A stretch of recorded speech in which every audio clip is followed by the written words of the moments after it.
Welcome to the incredible islands of the Azores and Madeira. After recently returning from a Portuguese bucket list trip with my dad, I'll be sharing my experiences traveling to these incredible destinations, highlighting what makes each unique and some practical takeaways. So whether you're hearing about these islands for the first time or are debating on which to visit, stick around for some insightful tips and beautiful footage that will certainly make Portugal capture your heart.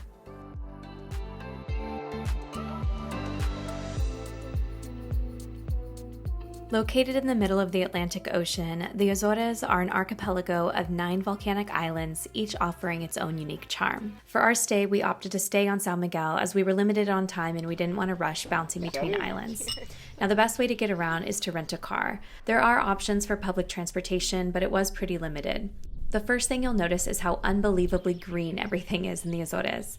We went in mid-April, and when there was a bit of rain and clouds, one thing that you'll learn on these islands is that the weather is always changing.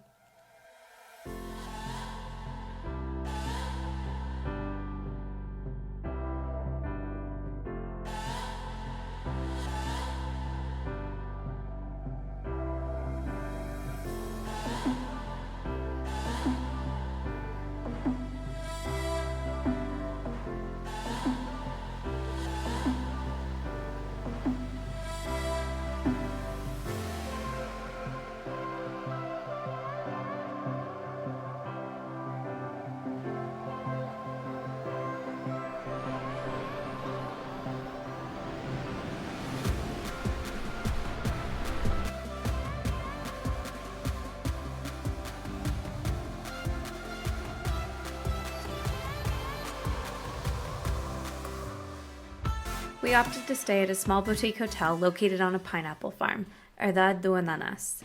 It's located just a few minutes' drive from the main city center of Ponta Delgada, and it was just full of charm and hospitality.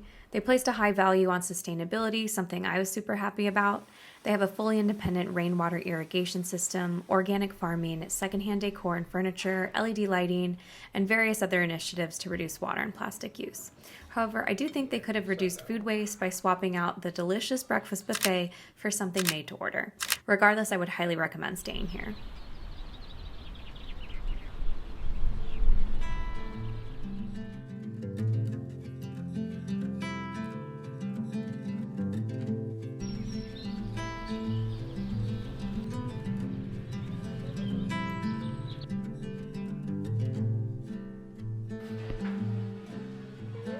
Oh, that's nice.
Landscape.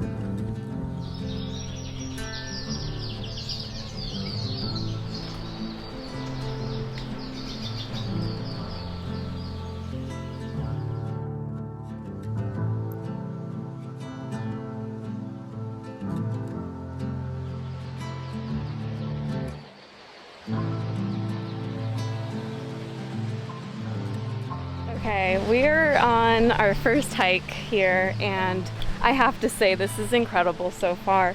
We picked kind of an off the beaten path one, and there's nobody here. We are the only people, and it's absolutely magical. There's beautiful scenery of the mountains, and now we're in the forest looking at a waterfall and a river. It's just wow. Azores gives you everything here. We adore it so far. It's only day 2.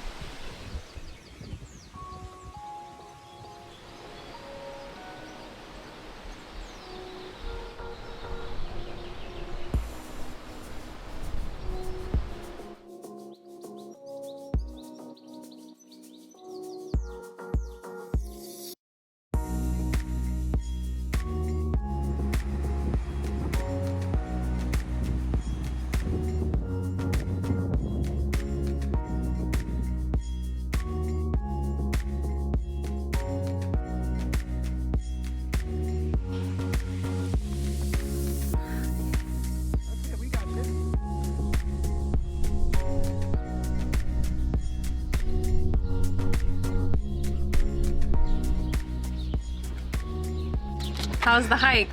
We've been on many fabulous, epic journeys. This ranks right up at the top. One of the top hikes I've ever done, and it was just kind of off the beaten path and incredible views, no people. Azores. It's epic.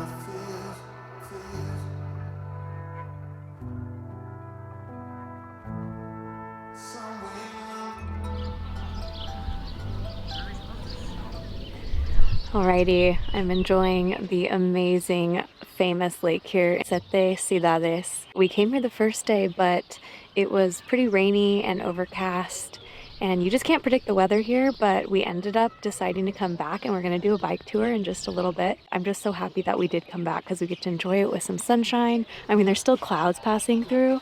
There's a lot more people here today. It is a Friday. See, there's people out kayaking on the lake. They're like the only people kayaking. And I'm just amazed. Like, this is a famous spot and it's just still so quiet and just peaceful. The nature is absolutely breathtaking here. And everywhere you look, there's something to look at, whether it's an incredible tree or flowers blooming. The wildflowers here are just out of this world. I'm glad we stuck to one island because I love seeing one place and seeing it fully. Even so, I say seeing it fully, we didn't get to do all that we wanted to do. So I definitely will be back. It kind of reminds me of a tropical Faroe Islands. And I've heard someone else make that comparison, but to me it really rings true. It's just mountains everywhere. A lot more trees though here, not trees in the Faroe Islands.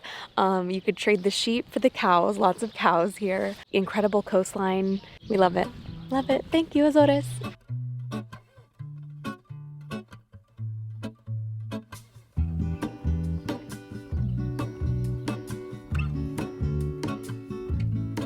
There is a life I lead in this city, hurrying to cup my tea. I can take what I need to get by. It doesn't make it easy. The other piece of my heart moves slow, somewhere in the great unknown. When I return from the afterglow, will you carry me like I am whole again? Wait, hold on, put me together. Riding on e-bikes around and through the caldera of Sete Cidades was definitely a highlight of our trip. The views were absolutely breathtaking, and it was just such a peaceful way to explore the area. The e-bikes made it super easy to navigate the hilly terrain, allowing us to really take our time soaking in the scenery. I'll be sure to put a link in the description of the company we used. After spending a few nights in Sao Miguel, we headed to the enchanting town of Furnas. This quaint area is known for its geothermal activity and lush greenery, making it feel like a hidden paradise. The hot springs scattered throughout the town created such a unique and serene atmosphere. Now, it's a pretty small town, but finding vegan food here wasn't too difficult. There are some great local spots that cater to plant-based diets, as well as markets where you can buy local goods.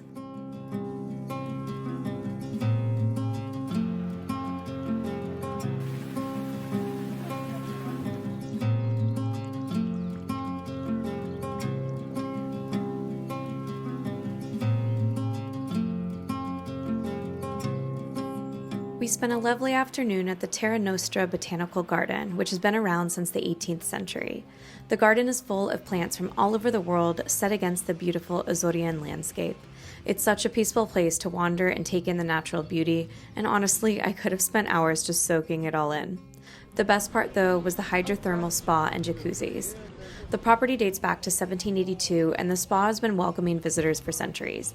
An adult ticket costs €16, where you can enjoy both the gardens and the naturally heated, iron-rich waters of the spa.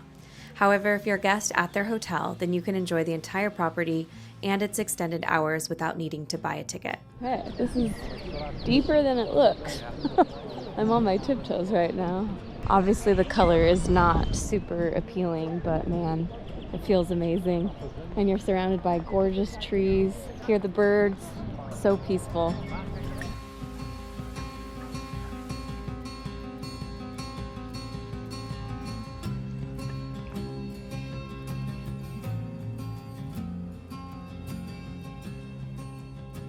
Before heading to Madeira, we took a quick detour to visit some friends south of Lisbon in the Lagos area. I took a break from filming here, but I can tell you that it became one of the few places that made me not want to leave. The stunning coastline reminded me of growing up in San Diego, but on another level. Lagos is an incredible place I highly recommend visiting while in Portugal. Now let's move on to the Madeira archipelago, another Portuguese island chain off the northwest coast of Africa. The main island of Madeira is known for its striking natural beauty and slightly warmer climate. Madeira has a different vibe with more development, a wider variety of restaurants, and a bit more of an urban feel. It's famous for its insane landscapes, beautiful waterfalls, and ancient lavada trails, which now create incredible hikes, although sadly we did miss out on them in this trip. The main city center is Funchal, which is a vibrant and bustling spot with plenty to see and do. The island mixes culture and adventure really well and is definitely a place I'm coming back to.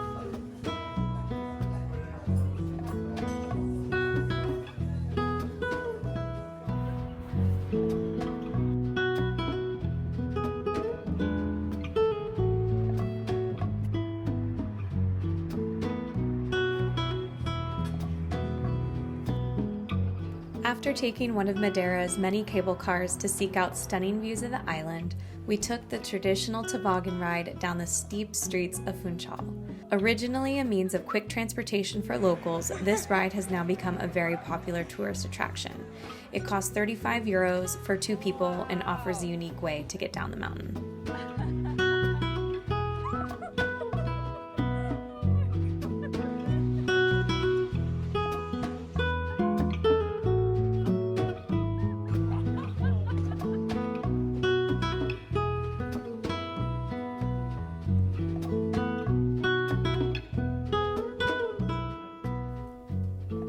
The waters surrounding Madeira are teeming with marine life, making it an excellent spot for responsible diving, snorkeling, dolphin, and whale watching. We enjoyed a ride along the coastline in search of dolphins, but we also got an epic view of Madeira from the ocean.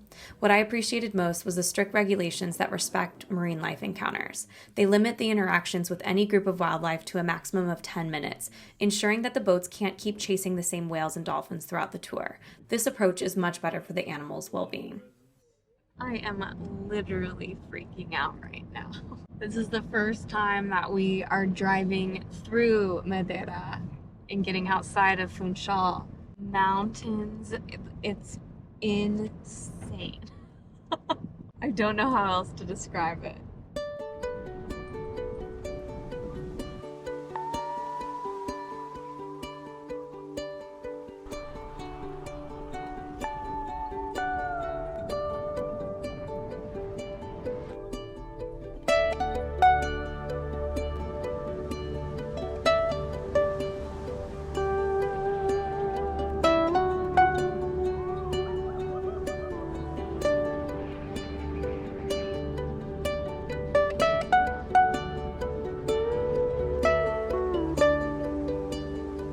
Another highlight of Madeira is its natural pools. These volcanic rock pools, especially the ones in Porto Moniz, are a common alternative to the beaches on the island. They offer breathtaking ocean views, and we had such a great time here, although the water was still quite chilly. I'm sure during midsummer it gets much more crowded as the water warms up. Entry, I think, is reasonably priced at €3 for one adult. But don't make the same assumption that we did. Be sure to bring a towel with you, as there are no options to rent towels here.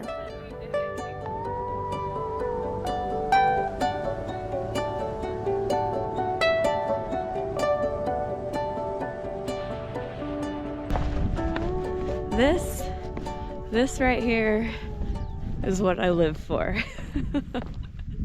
Nothing like an epic hike to start your day. One of the most jaw-dropping moments of our trip was the Pico de Pico hike. We started early to catch the sunrise, and let me tell you, getting up early was so worth it. Experiencing the sun rising over a cloud inversion and spilling light onto the mountains and valleys was unlike anything I've ever seen before.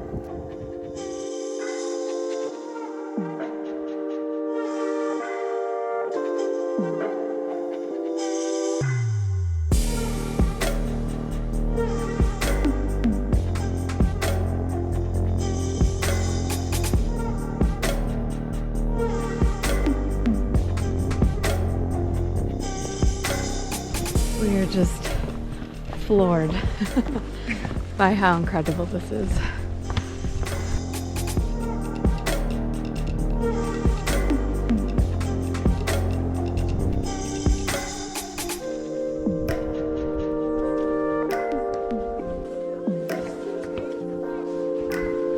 Oh, cool.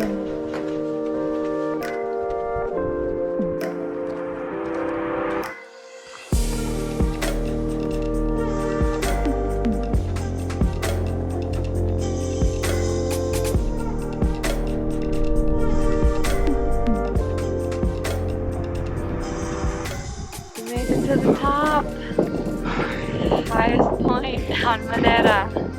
I've been above it. So happy I'm here.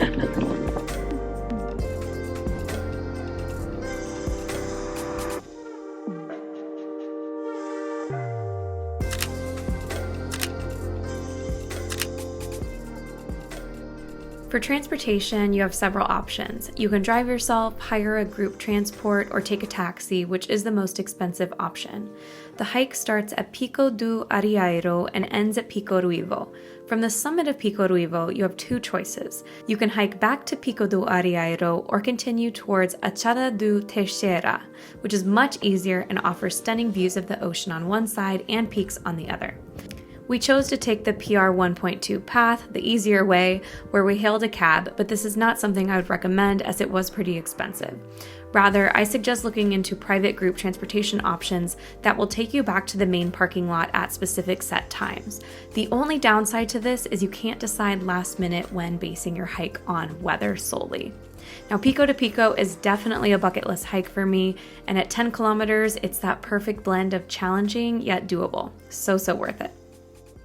And that pretty much wraps up our trip. So if you're debating between the Azores and Madeira, here are my takeaways. I absolutely loved both. I do think that I will be returning to both, so let that just say something. Madeira was a bit more adventurous. I loved the Pico de Pico hike, and so personally, I think I would choose Madeira. However, Azores was absolutely incredible. It just had a bit of a cooler climate, less infrastructure, so that meant there were less options for restaurants. But with it also came less crowds. And so if you're looking for something a little bit more off the beaten path, I think that might be a good option for you. Because of Madeira's popularity, it was a bit more expensive when it came to lodging, hotels, food. If you're looking for a more budget-friendly option, I think the Azores is a better choice. Probably best to evaluate your budget, the climate, what you're looking to do, and how many people you want to be around. If you have any questions and you're planning your trip, please leave a comment and I am happy to answer any questions that you have. Anyways, if you did make it to the end of the video, I do want to say thank you. And if you're new here, my name is Rocky. I'm a flight attendant and I live in Japan. So on this channel, I like to make videos about life in Okinawa, traveling, sustainability, and adventures like this one. Feel free to subscribe and I will see you guys in the next video. Thank you for watching. Bye.